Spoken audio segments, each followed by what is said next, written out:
ओम श्री गुरु सच्चिदानंद साईनाथ महाराज की जय। अध्याय 38 को प्रारंभ करते हैं।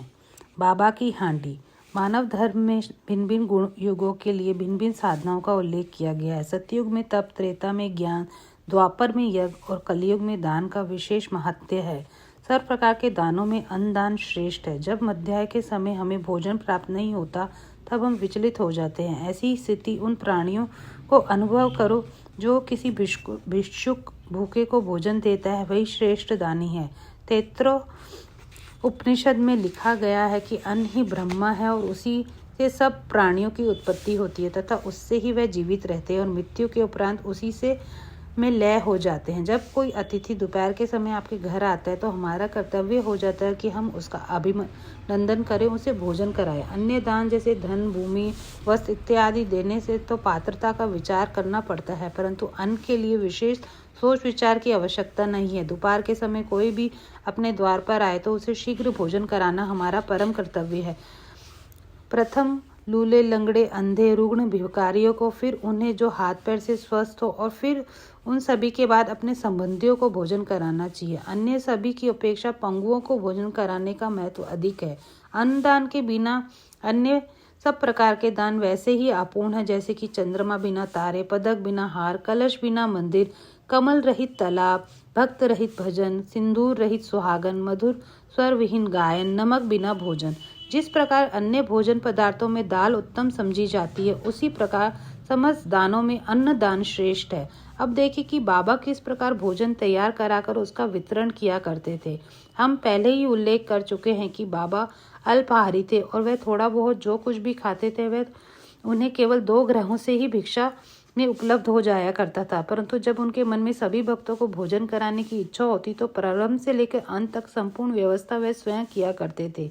वह किसी पर निर्भर नहीं रहते थे, ना किसी को इस संबंध में कष्ट दिया करते थे। प्रथम वह स्वयं बाजार जाकर सब वस्तुएं, अनाज, आटा, नमक, जीरा, खोपरा, अन्य मसाले आदि वस्तुएं नगद दाम पर खरीद कर लाया करते थे। यहाँ तक कि पीसने का कार्य भी वे स्वयं ही किया करते थे। मस्जिद के आंगन में एक भट्टी बनाकर उसमें अग्नि प्रज्वलित करके हांडी में ठीक नाप से पानी भर देते थे। हांडी 2 प्रकार की थी, एक छोटी और दूसरी बड़ी। एक में 100 और दूसरे में 500 व्यक्तियों का भोजन तैयार हो सकता था। कभी वे मीठे चावल बनाते, कभी मांस मिश्रित चावल बनाते, कभी कभी दाल और मुटकुले भी बनाते थे। पत्थर की सील पर महीन मसाला पीसकर हांडी में डाल देते थे। भोजन रुचिकर बने इसमें वे भरसक प्रयत्न किया करते थे। ज्वार के आटे को पानी में उबालकर उसे छाछ मिलाकर आमटी बनाते थे और भोजन के साथ सब भक्तों को समान मात्रा में बांट देते थे। भोजन ठीक बना रहे यह नहीं जानते थे। यह जानने के लिए वे अपनी कफनी की बाईं आप पर ऊपर चढ़ाकर निर्भय होकर उबलती हांडी में हाथ डाल देते थे और उसे चारों ओर घुमाया करते थे। ऐसा करने से उनका हाथ पर कुछ ना कोई जलन का चिन्ह, ना चेहरे पर कोई पीड़ा की रेखा प्रतीत होती थी। जब भोजन तैयार हो जाता था तब वह मस्जिद के बर्तन मंगवाकर मौलवी से फतिया पढ़ने को कहते। फिर महासापति तथा तात्या पाटी के प्रसाद का भाग पृथक कर शेष भोजन गरीब और अनाथ लोगों को खिलाकर उन्हें तृप्त करते थे। सचमुच में वह लोग धन्य हैं, कितने भाग्यशाली थे कि जिन्हें बाबा के हाथ का बना और परोसा हुआ भोजन खाने का सौभाग्य प्राप्त हुआ। यहाँ कोई यह शंका कर सकता है कि क्या वे शाकाहारी और मांसाहारी भोज्य पदार्थों का प्रसाद सभी को बांटा करते थे? तो इसका उत्तर बिल्कुल सीधा और सरल है। जो लोग मांसाहारी थे उन्हें हांडी में से दिया जाता था तथा शाकाहारियों को उसका स्पर्श तक न होने देते थे। ना कभी उन्हें किसी को मांसाहार का प्रोत्साहन दिया, ना ही उनकी आंतरिक इच्छा थी कि वह किसी को इसके सेवन की आदत लग जाए। यह एक अति पुरातन अनुभव नियम है। जब गुरु देव प्रसाद वितरण कर रहे हों तभी यदि शिष्य उसके ग्रहण करने में शंकित हो जाए तो उसका अधपतन हो जाता है। यह अनुभव करने के लिए शिष्यगण इस नियम का किस अंश तक पालन करते हैं वह कभी कभी परीक्षा में भी ले लिया करते थे। उदाहरणतः एक एकादशी के दिन उन्होंने दादा केलकर को कुछ रुपए देकर कुछ मांस खरीद लाने को कहा। दादा केलकर ने पूर्व कर्मकांडी थे और प्रायः सभी नियमों का जीवन में पालन किया करते थे। उनकी दृढ़ भावना और द्रव्य, अन्न और वस्त्र इत्यादि गुरु को भेंट करना पर्याप्त नहीं था। केवल उनकी आज्ञा ही शीघ्र कार्यान्वित करने से वह प्रसन्न हो जाते थे। यही उनकी दक्षिणा है। दादा शीघ्र कपड़े पहनकर थैला लेकर बाजार जाने के लिए उद्युक्त हो गए। तब बाबा ने उन्हें लौटा दिया और कहा, तुम ना जाओ, अन्य किसी को भेज दो। दादा ने अपने नौकर पांडु को इस कार्य के निमित्त भेजा। उसके जाते देख बाबा ने उसे भी वापस बुलाने को कहकर यह कार्य स्थगित कर दिया। ऐसे ही एक अन्य अवसर पर उन्होंने दादा से कहा कि देखो तो नमकीन पुलाव कैसा पका है। दादा ने तो ये मुंह देखी कह दिया कि अच्छा है। तब वह कहने लगे, तुम ना अपनी आंखों से ही देखा है, ना कि जीवा से स्वाद लिया है, फिर तुमने ये कैसे कह दिया कि उत्तम ही बना होगा। थोड़ा ढक्कन हटाकर तो देखो। बाबा ने दादा की बांह पकड़ी और बलपूर्वक बर्तन में डालकर बोले, थोड़ा सा इससे निकालो और अपना कट्टरपन छोड़कर चख कर देखो। जब माँ का सच्चा प्रेम बच्चे पर उमड़ आता है तब माँ उसे चिकोटी भरती है, परंतु उसका चिल्लाना या रोना देखकर वह उसे अपने हृदय से लगाती है।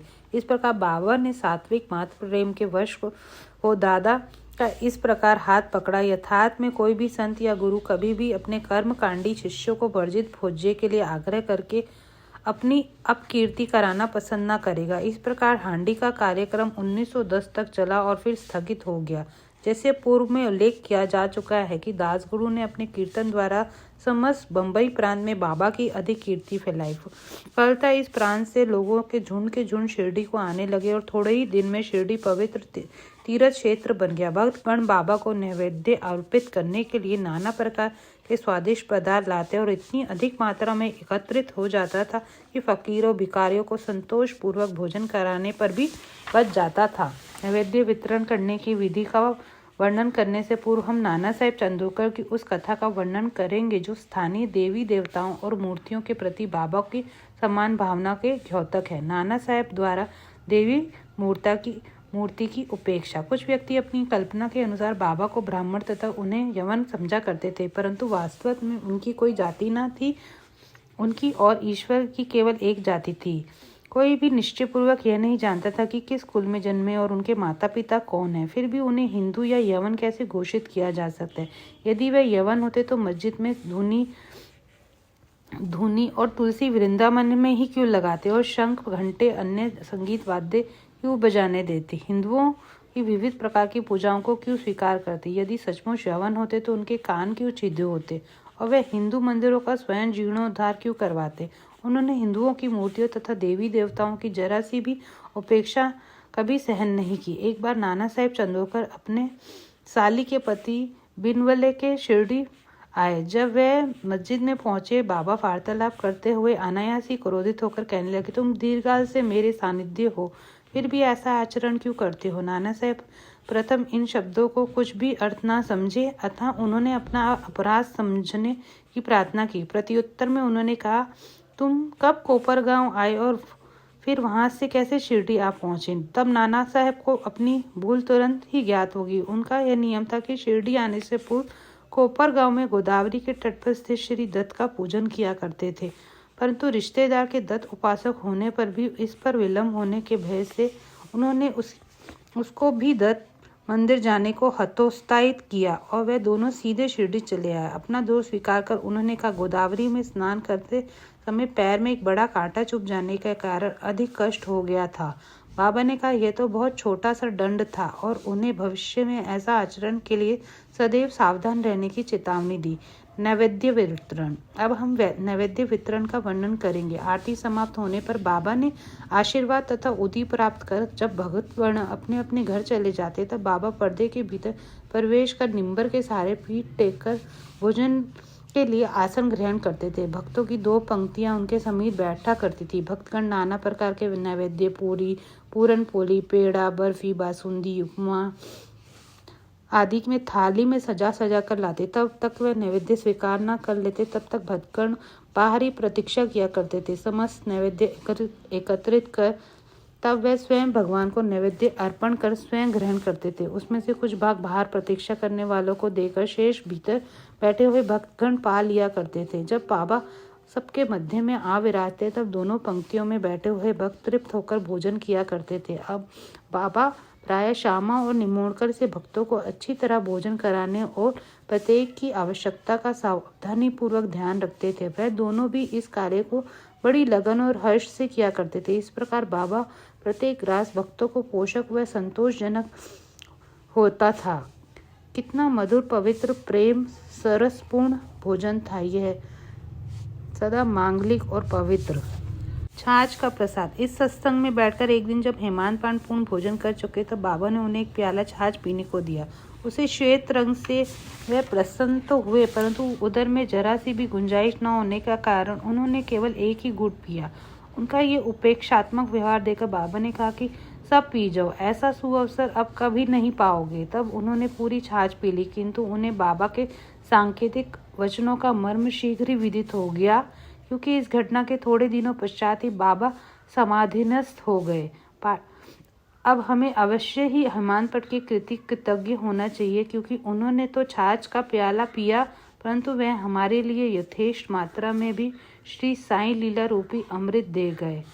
ओम श्री गुरु सच्चिदानंद साईनाथ महाराज की जय।